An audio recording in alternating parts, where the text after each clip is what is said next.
আসসালামু আলাইকুম প্রিয় ভাই বোনেরা, সবাই কেমন আছেন?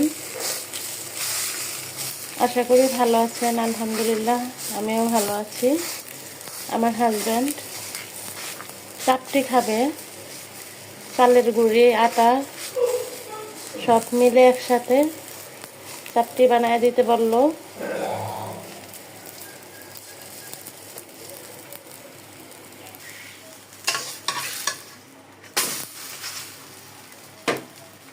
দেখুন, এটাও হয়ে গেছে।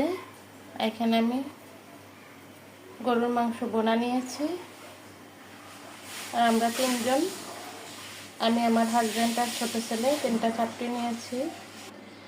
কমপ্লিট হয়ে গেছে আমাদের নাস্তা। সবাই তো রুটি খান, আমরাও খাই। আজকে চাপটি খাই, দেখি কেমন লাগে। সবাই ভালো থাকবেন। আসসালামু আলাইকুম।